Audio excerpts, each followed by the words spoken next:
Thank you and welcome to the show today. The topic today is from school to prison, breaking the pipeline. And we have with us to talk about the topic from school to prisons and breaking the pipeline, Pastor KWalker. And Pastor KWalker has with him today Ms. Rashida Fatuga and Ms. Sharika Hughes, both individuals that play a very, very significant role in terms of the topic that we are talking about today. And so, Pastor Walker, let's start off by having you, as well as Ms. Hughes and Ms. Fatuga, give us some information about your background, your education, and some of your experiences, and then we'll be able to get into the topic, perhaps by the second part of this show, dealing with the efforts from school to a prison and how we might break that pipeline. Let's start off with you. Okay, Dr. Henry, first of all, let me thank you for allowing us the opportunity to come on your show and to share some information. I think it's going to be of valuable importance to your listening audience. My name is Pastor KWalker. I pastor the Hands of God Christian Church. We're located in East Nashville on North 2nd Street. I was born and raised right here in Nashville, Tennessee, attended the public schools of Tennessee, and amazingly enough, I thought about it on the way over here to the studio here, Dr. Haney, how that, I don't know how long this prison to school to prison pipeline has been in place, but I know back in the 70s that I was kicked out of all the metropolitan Nashville, Davidson County public schools for extortion. And I recall the principal telling me in my first year of high school, you know, that Mr. Walker, your reputation precedes you, and the first thing I did, I got kicked out of the school system totally. And of course I fell into that trap, ended up in prison on drugs and all the whole 9 yards. So, but I'm here today because this is an important issue, and I brought a couple of guests with me, and I just want to kind of yield to them so that they can talk about it. Okay. Well, Ms. Fatuga, why don't you give us some information about your background, education, and some of the things that were important in your life, and we will follow that with Ms. Hughes, giving us basically the same kind of information, and then we'll be able to go into this second segment dealing with the topic from school to a prison. Okay, thank you also for having us on the show today. My name is Rashida Fatuga, and I'm the founder of Gideon's Army, Grassroots Army for Children, and we are a grassroots organization that's youth-led and focused on dismantling the school-to-prison pipeline in Nashville, Tennessee. Very good. And Ms. Hughes?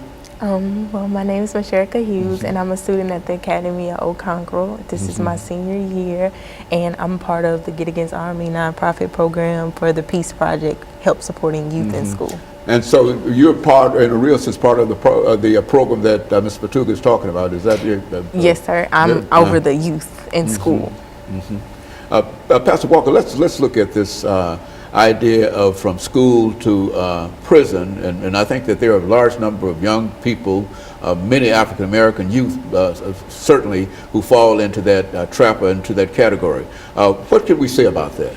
You know, Dr. Haney, you know me, I'm one that always believe that our government don't always have our best interests at heart. And especially when it comes to the young African American male, and especially the young African American male, in terms of wanting us to have the education that they say that they want us to have, but at the same time creating all types of systems and obstacles and roadblocks that would deter us from acquiring that education.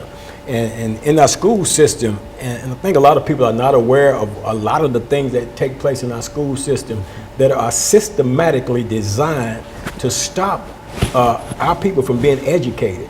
And that's why we're here today, to talk about these things and to really make the public aware so that we can come together and effectively bust up this school to prison pipeline, because they're identifying our young children at an early age, and they're shuffling them through. And then when you couple that with the privatization of prisons here in the United States of America, it's a deadly situation. It's a deadly poison that's in our society right now. There has to be, we have to recognize it, and then not only do we have to recognize it, but we have to stand up and challenge it and fight against it and eradicate it out of our school systems.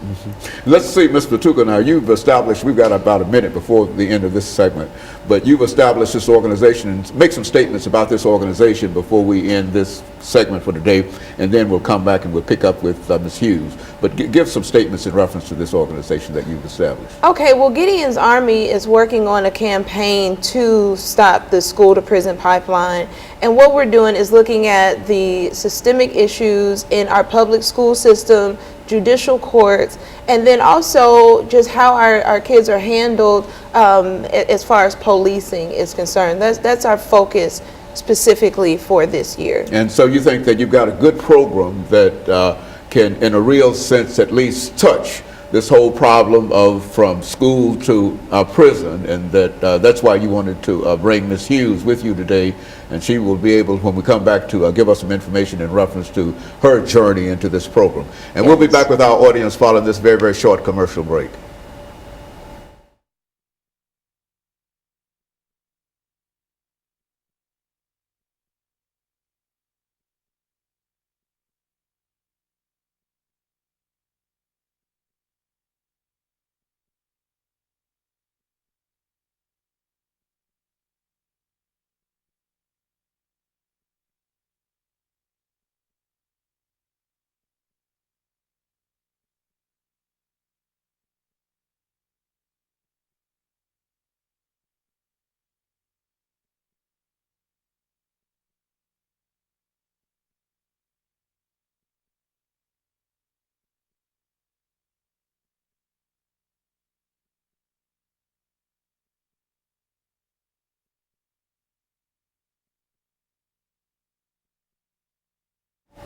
Thank you, and welcome back to the second segment of the show for today. We're talking to Pastor Walker, Ms. Fatuga, and Ms. Hughes in reference to from school to prison, breaking the pipeline. Pastor Walker, I think that we've talked about the revolving door situation for a long time, but now I think the idea here is from school to prison, and then you go in prison, and then you come back and get involved in the revolving door. Absolutely. I think in a real sense. Ms. Hughes, let's have you to talk about your journey to this organization that has been established by Ms. Fatuga, and how you feel that it has helped you and those that you work with or those around you. Okay, well, I got involved in Get Against Army through my brother, which makes me passionate about it. He was murdered in 2011. He was a very troubled student, and he didn't have the opportunity to experience the things I got to experience. I was very different. I was passionate about school. I always wanted to get out, so I did everything positive that I could think of with the help of others to just get out of the neighborhoods I was in, the people who were involved with it. And I had experienced something my junior year of high school, which I've never been in trouble. And soon I got in trouble. It was like everyone who helped me and supported me to be different and to experience different things, they dropped me. And I wasn't able to go to Nashville Public School anymore, and I was put in an alternative school, so it's like I was stereotyped, like I was a bad student, but I wasn't. I was good. I did everything from the beginning to prove to everyone that I was different, and everyone knew that. So when Get Against Army came about with Rashida Fatuga, and I knew there was other students out there who were being pushed out of school, who it was their first offense, but it was zero tolerance in school, they didn't get a chance to express their feelings or how they felt, and when they fought about how they felt and how they got in the situation, they were just looked down upon because it didn't matter, because they didn't have a voice. So joining with Get Against Army, I have been able to meet people from Vanderbilt, Fisk University, TSU, so it's just like a huge diversity of people who've got in trouble, different race, it really didn't matter. And we just all got to come together and just express our experience of like how Get Against Army would help us, or how we could help other students who've been pushed out of school. And that's really just been our main goal, of helping youth stay in school, staying positive, being supportive, on helping them just experience different things without being stereotyped. So Ms. Fatuga, you established this organization, Get Against Army. Well, now, what prompted you, what motivated you to think of an organization like this, and tell us something about the successes that you've had in reference to this organization? Okay, well, my motivation is, number one, I was a Metro public school teacher for 7 years. I taught in the Edge Hill community, and I loved being in the classroom. But I did see, as my students got older, you know, just keeping in touch with them over the years, they ended up being pushed out of schools. They didn't love school like they used to, incarcerated, murdered.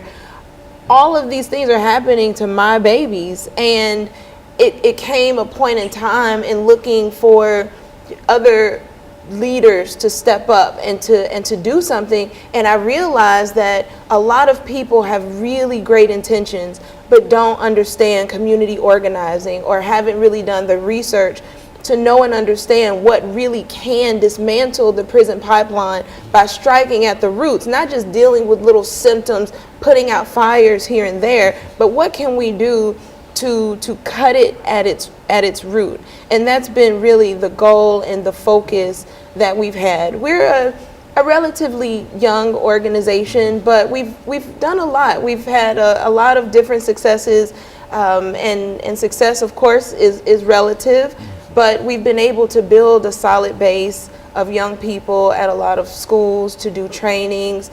We launched the Peace Project, which is a youth-led initiative to stop violence against youth, which has been really powerful because we train the youth and then the youth train each other.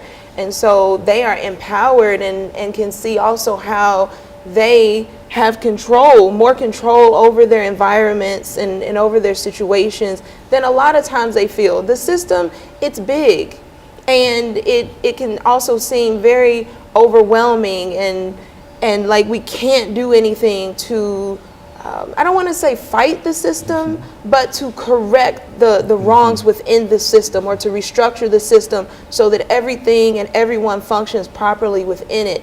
But it's actually really doable if we're strategic enough. I think another big success is that we understand, and we've done a lot of research, so that we're very strategic with everything we do. And so it won't be just a lot of feel-good moments and a lot of just things based off of emotion. We're doing things that really work. And so, Pastor Walker, in a real sense, you as well as they have identified this as one of the real questions that we have dealing with our young people today, this whole idea of incarceration and prison to from school to prison and et cetera. Oh, absolutely, Dr. Haney. When you listen to Ms. Hughes' statement, her story over there, you understand here you got a young lady that's determined to go to school, do what's necessary to do the right things and make the grades and deliberately being different and not fitting into a certain mold, and then to have one thing comes up and then because of the zero tolerance to just be pushed completely out of the system into a whole negative environment, into an alternative school section where a lot of the students in those sections, some of them are trouble students, but to put her in that environment, and that's to just curtail, what she's doing. So she could have easily taken that and just given up and went into another direction, caught up in drugs, alcohol, and all types of aberrant behaviors because of that. It's just by the grace of God that she had the will enough to continue to pursue what she had already predestined in her mind to accomplish. And otherwise, she would have fell victim to that trap. And that's what we need to talk about, identify that trap. What is that school to prison pipeline? How does it work? When do they identify?